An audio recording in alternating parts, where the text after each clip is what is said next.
นี่มื้อนี้พี่น้องนี่เห็นบ่อาหารเด็ดมื้อนี้เนาะมีซอยจุปีกสำลาดก้อยเนาะต้มมากินน้ำกันเด้อพี่น้องเด้อวันนี้เด้อมาพี่น้องมากินน้ำกันได้บัดนี้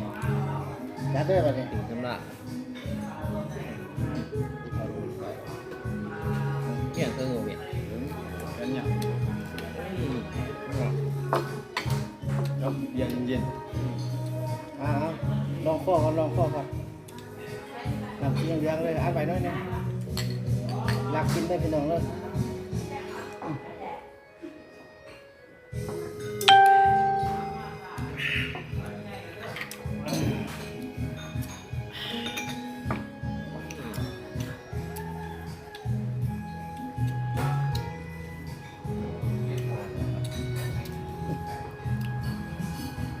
จุอะไรบ้างนี่รถจะได้มาบอกกับหัวหน้าคนได้พาอันแก่จะน้อยนึง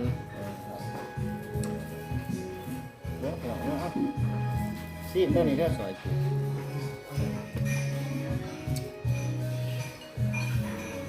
เอาว่า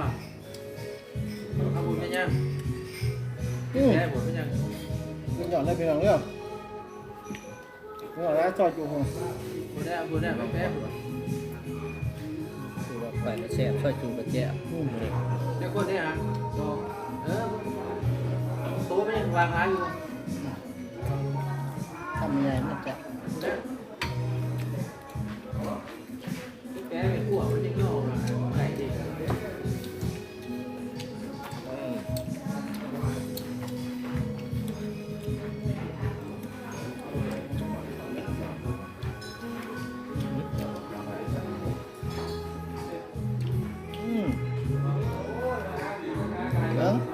30 ปีนั่นปลาหม้อตับสุดยอดปลาเพิ่นบอกเบี่ยงบอกต้องจำบีก่อน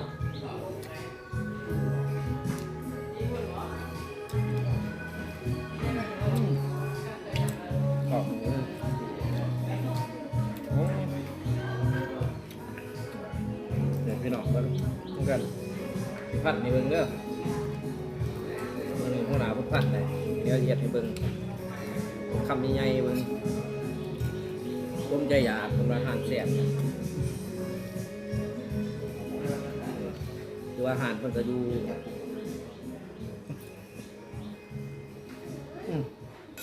ทำได้ทำแบบนั้นเด้อเด้อมาสกลเด้อสกลเด้อมาร้อนมาแถวมาเด้อน้ำกันเด้อ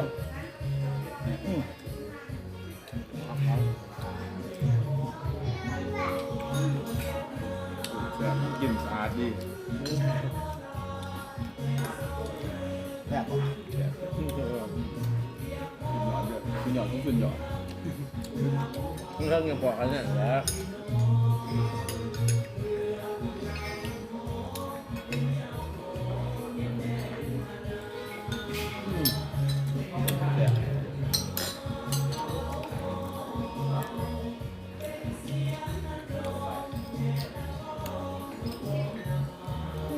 ได้มักก่อยกับก่อยได้มักปีนกับปีนได้มักจุกับจุยังจัดอยู่ก่อน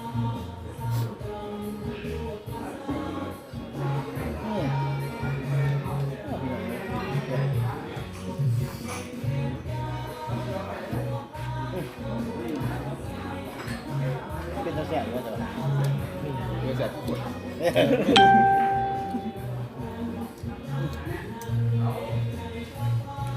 บุกขึ้นไปจะมาบอกคนดัง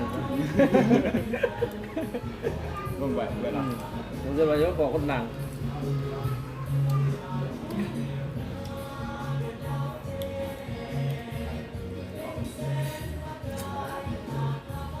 พักเนี้ย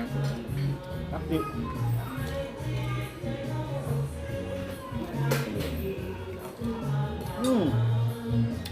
เพราะว่ามันขาดอย่าง ครับ รับระบวดเว้นลงเลยอย่ามีกระต่ายทักไปด้วยเห็ดแล้วจิ้มก่อยก่อน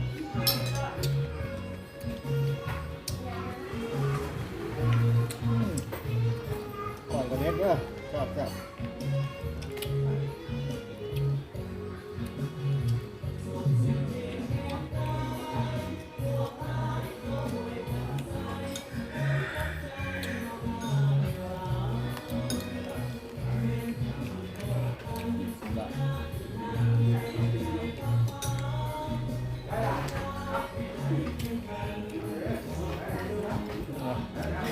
หักไปทีนึงหักเนาะ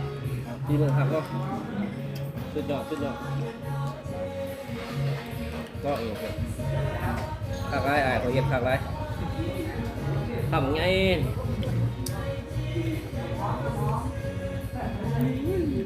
เอาเลยเอา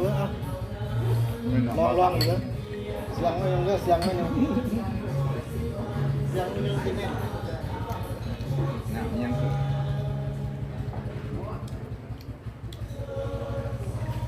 เก๊กไวยังเก๊กไวไหมเนี่ย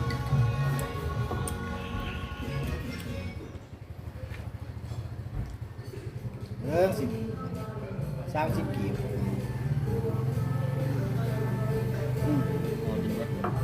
พอ3 สัตว์นู้นไหน30 กีบซึ่งตับซึ่งสีเอ้า เจ็ดเลยบ้างดิ พ่อดุดวนพ่อนี้ ยันนักอยู่ วงมันจังจวดเลยดีจวดดีนะ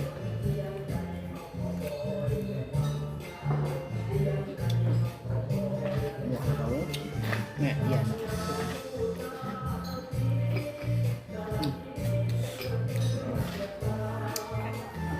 อะไรเปี้ยต้นบีของผมวัว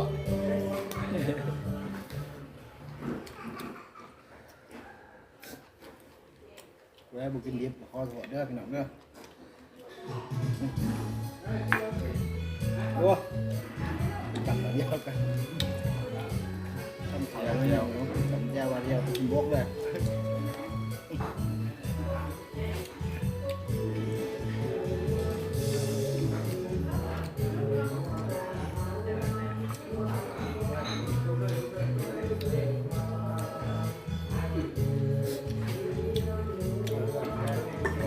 เย็ดแห้งเฮ้ยนี่ใช่ไหมเรื่องง่วง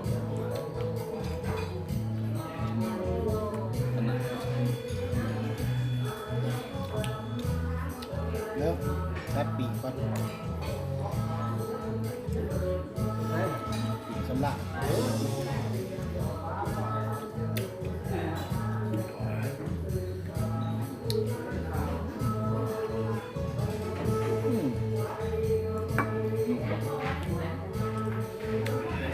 ค่อยดิ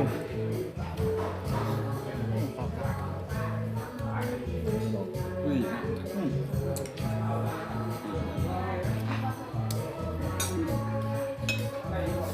สีมือที่นอกกันเด็กแน่นอนนี้จังหวะ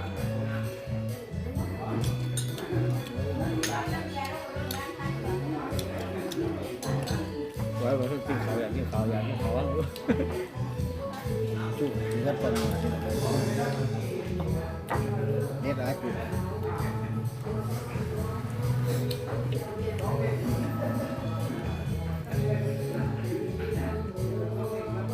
ตับเขาเก็บปากตับกับยอ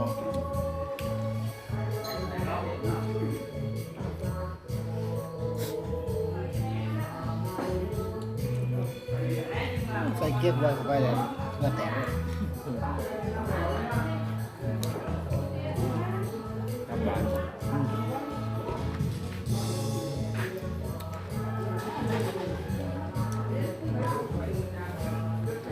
เอาละมักแล้ว เนี่ยฮาร์บอนเย็ดบอนย่ออะไรนี่ ดไม่ดีนี่มันมีผัดรูดมันใส่มันกบ เดื เล อย ดเดียว แบบนี้ อย่างเดือดร้อนอยู่แล้วเนี่ย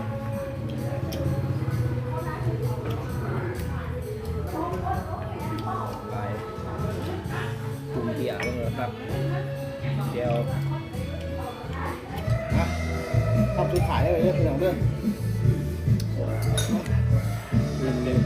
เฮ็ดก่อนสำหรับเฮ็ดยังไงด้วย เรื่องปีกเรื่อง ไม่เห็น จู จุก เดี๋ยวคุ้มๆมีเราไปเนาะ จุดตาย ดีอยู่ทำกันยัง เดี๋ยวส่วนปีก่อน จุดดีว่ะ ส่วนปีก่อนเดี๋ยวไปเจอก็จะคมผมได้เป็นยางดำด้วย เรียกว่าแสบดีอ่ะ มีแบบเข้ามีแต่มีเพียง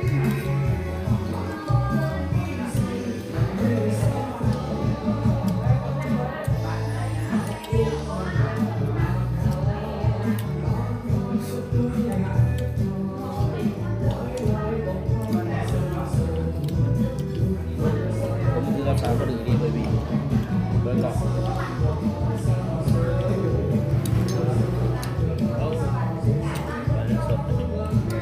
เบิร์ดไม่ต้องเลยพี่เบิร์ดจุเบิร์ดปล่อยยังไง แซ่บแซ่บ มันจะได้ปิดเก็บเดือนเดือนได้วันนี้เด้อ เนี่ย เพ ก็ ราะ ให้ ไอ้กดที่ใดกดไหนกดตามไปเรื่อยๆเด้อส่งเข้าไปเป็นกำลังใจในการเป็นคลิปทางต่อไปเนาะ